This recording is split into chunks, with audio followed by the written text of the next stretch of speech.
तो last class में हमने किया था जो भी फैक्टर कॉस्ट थी, जो उसका प्राइस था, फैक्टर कॉस्ट का प्राइस किस पे डिपेंड करता था? भूमि पर। भूमि अगर सस्ती है आपका प्राइस क्या हुआ? कम होगा। दूसरा करता डिपेंड श्रमिक पर। अगर जो मजदूर है उनकी जो सैलरी है वो अगर कम है तो प्राइस भी कम होगा। तीसरा था पूंजी पर। पूंजी भी क्या था? अगर पूंजी का ब्याज क्या हो? कम हो। अगर पूंजी है, अगर पूंजी का ब्याज कम है तो जो प्राइस होगा वो भी क्या हुआ? कम होगा। अगर ब्याज ज्यादा है तो प्राइस ज्यादा। चौथा था आपका उद्यमी। इसका मतलब जो मालिक है अगर वो ज्यादातर कंप्यूटर का यूज करेगा, कंप्यूटर का प्रयोग करेगा, तब भी क्या होगा? प्राइस कम होगा। अगर वो ज्यादा कंप्यूटर का प्रयोग नहीं करेगा तो क्या हो गई? श्रमिक ज्यादा हो गए। श्रमिक ज्यादा हो गए तो प्राइस ज्यादा। यहां तक हमने लास्ट क्लास में हमने कर लिया था।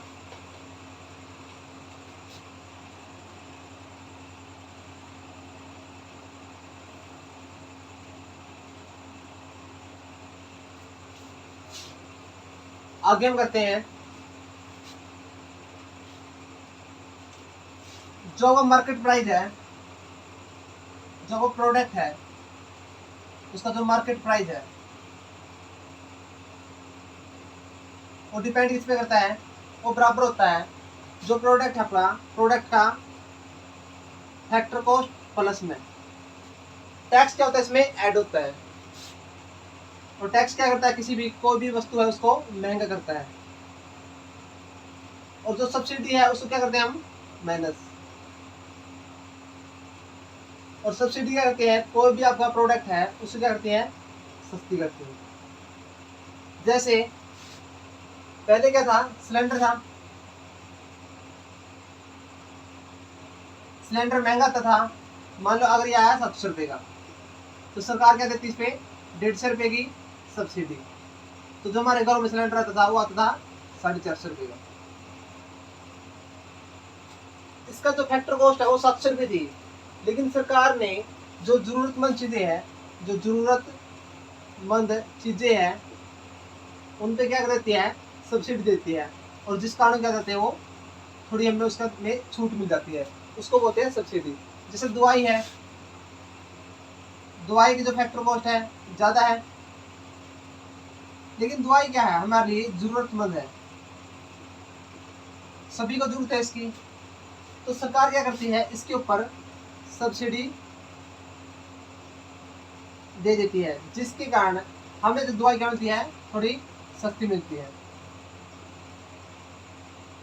तो यहाँ से हम कह सकते हैं जो मार्केट प्राइस है कोई भी प्रोडक्ट का वो होता है प्रोडक्ट का factor cost plus tax minus subsidy. लेकिन अगर हमें निकालना जाए फैक्टर कॉस्ट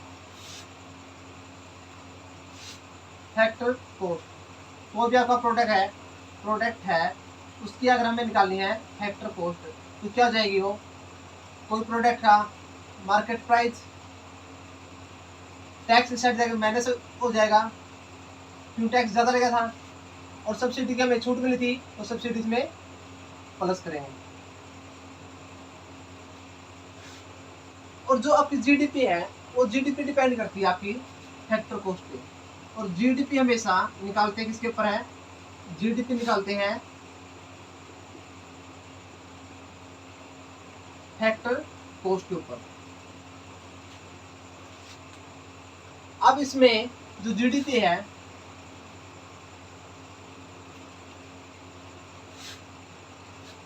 एक होती है नॉमिनल जीडीपी, नॉमिनल जीडीपी, और एक होती है रियल जीडीपी। अब देखो कोई एग्जांपल देखो, जैसे ये आपका ईयर है 2011, 2012, 2013, 2014 और चलते चलते लास्ट में आएगा 2022। यहाँ पे आपका प्रोडक्ट प्राइस और यहाँ पे है प्रोडक्शन। प्राइस मतलब मूल्य इसका, और प्रोडक्शन आपका उत्पादन। उत्पादन मान लिया जो 2011 में प्राइस था वो था आपका 1 रुपये,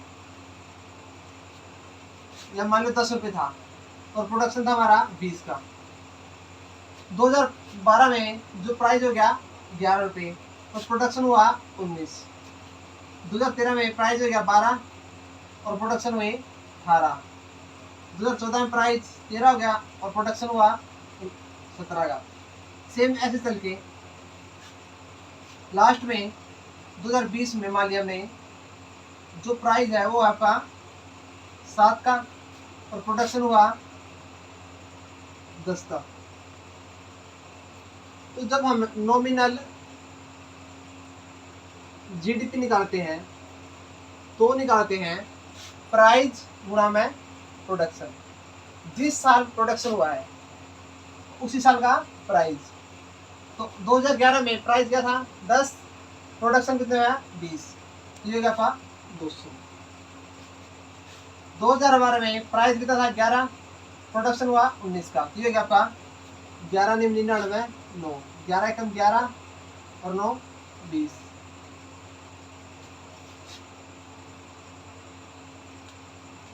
12 की 18 के साथ करेंगे 12 अट्ठा 96 9, 12 एकम 12 और 9 21। 13 की 17 के साथ करेंगे 17 की 51 5, 17 एकम 17 और 5 22। सेम ऐसे देखेंगे क्या आपका 70। अब देखो वास्तव में देखें तो जो आपका ये आप ये मान लो ये ले लो आप 22 25 ले लिया, तो ये हमारा 250। तो वास्तव में देखें जो नॉमिनल जीडीपी है वो क्या हो रही है बढ़ रही है। जो नॉमिनल जीडीपी है इसके अंदर क्या हो रही है इंक्रीज हो रही है। इंक्रीज मतलब बढ़ रही है। लेकिन वास्तव में देखें तो जो टोटल प्रोडक्शन है ना वो क्या हो रहा है कम हो रहा है, और जो प्राइस है ज़्यादा हो रहा है। तो यहाँ से हमें पता चलता है बस जो हमारी जो जीडीपी है वो तो कम हो गई, लेकिन जो नॉमिनल जीडीपी है ना वो बताती है क्या हो गया जो महंगाई बढ़ गई। तो क्या हुआ है महंगाई बढ़ी है। तो वास्तव में जो हमारी जीडीपी है जो प्रोडक्शन हुआ वो तो कम हुआ है, लेकिन जो प्राइस हो गया बढ़ गया। अगर प्राइस बढ़ गया है प्रोडक्शन कम हुआ है तो इसका मतलब है कि इसके अंदर क्या हुआ महंगाई बढ़ी है। तो इसलिए हम क्या करते हैं जो जीडीपी देखते हैं वो देखते हैं real GDP. Real GDP real GDP क्या करते हैं इसके अंदर कोई एक बेस ईयर लेते हैं। बेस ईयर का क्या लेंगे प्राइस।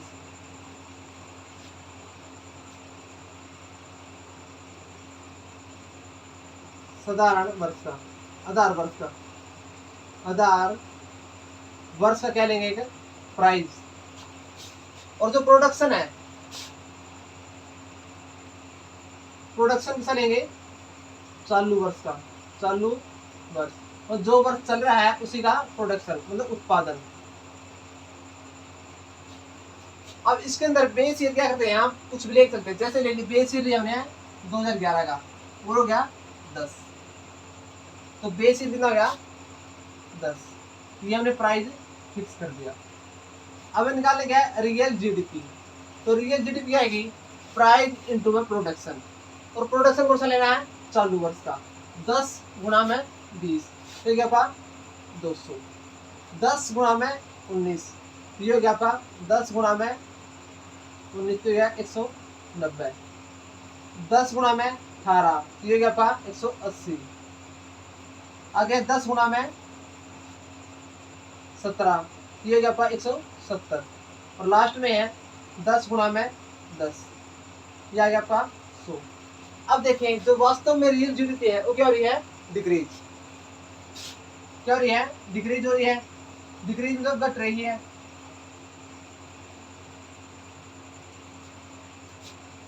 तो यहां से हम जो रियल जीडीपी निकालते हैं वो निकालते हैं फैक्टर कॉस्ट पे।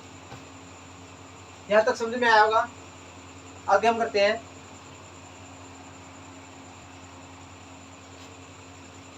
अब यहां तक आपको समझ में आया होगा हमने क्या किया था। कुछ साल लिए 2011, 12, 13, 14, 2022 तक। फिर क्या लिया? कुछ प्राइस है। 2011 में 10 का प्राइस था, 2012 में 11 का, 2013 में 12 का, 2014 में 13 का और 2022 में 25 का प्राइस। और जो प्रोडक्शन हुआ, उत्पादन हुआ, 2011 में हुआ 20 का, 2012 में हुआ 19 का, 2013 में हुआ 18 का, 2014 में 17 का और 2022 में हुआ 10 का। तो जो नॉमिनल जीडीपी होती है वो होती है आपकी प्राइस गुणा में प्रोडक्शन। तो वो निकाली हमने 10 गुणा में 20 तो 200 आ गया। 11 गुणा 19 209 आ गया। तो 12 गुणा 18 216 आ गया। 13 गुणा 17 221 आ गया। 25 गुणा 10 कितना आ गया? 250। अब वास्तव में दिख रही है हमें दिखाई दे रही है जो जीडीपी क्या हो रही है? इंक्रीज हो रही है। लेकिन वास्तव में इंक्रीज नहीं हो रही क्योंकि इसके अंदर इंक्रीज हो रही है इम्प्लीमेंटेशन, महंगाई।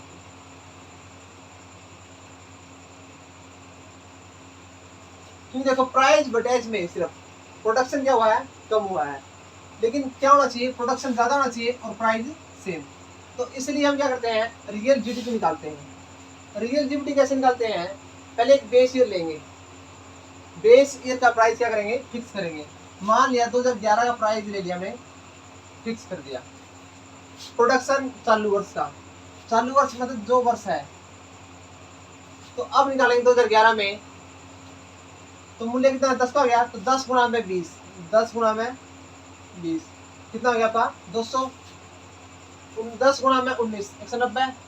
10 गुणा में 18 180। 10 गुणा 17 170। 10 गुणा 10 100।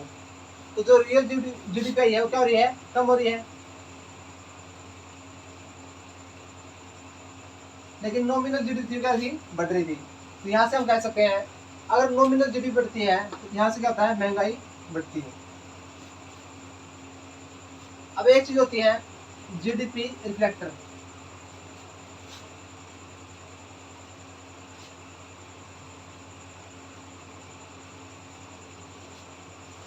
एक होता है जीडीपी डिफ्लेक्टर। वो होती है आपकी नॉमिनल जीडीपी डिवाइड में रियल जीडीपी इंटू में 100। अगर पूछे 2011 का जीडीपी डिफ्लेक्टर कितना है, क्या करोगे आप?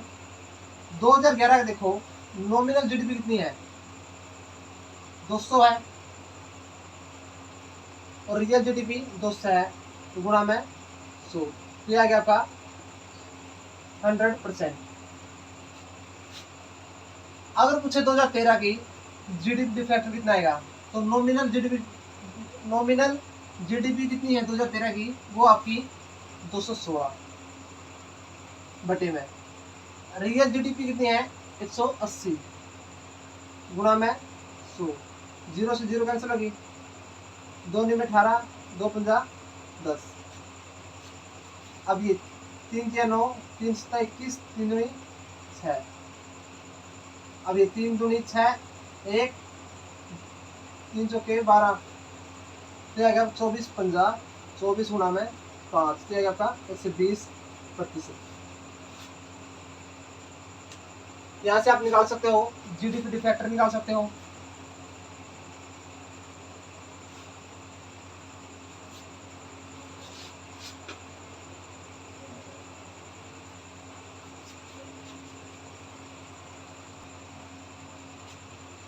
अब एक एग्जाम्पल नोट करते हैं हम, जो आपका 2020 ले लिया, एक 2021 ले लिया, एक 2022।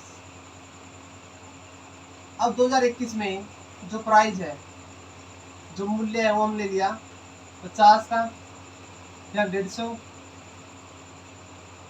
100 और यहाँ पे 150, और यहाँ पे हमने लिया प्रोडक्शन, मतलब उत्पादन। पहले था हमारा 200 का, फिर 150 का, फिर 100 का।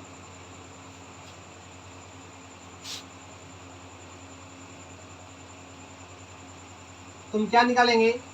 Nominal GDP. नॉमिनल जीडीपी तो क्या आएगी आपकी? प्राइस इनटू में प्रोडक्शन। जो प्राइस है वो भी चालू वर्ष का है, जो वो प्राइस है, जो आपका प्राइस मतलब मूल्य है, वो भी आपका चालू वर्ष का है, और प्रोडक्शन भी चालू वर्ष का। उत्पादन भी क्या आपका? चालू वर्ष। प्राइस गुणा में प्रोडक्शन है, तो प्राइस 50 गुणा 200, 50 गुणा में 200, तो क्या आपका 5 गुणा 10 1000, 100 गुणा में 150, तो ये क्या आपका 15,000। यहाँ पे 10,000 आएगा। 150 गुणा में, यहाँ ले लो 120,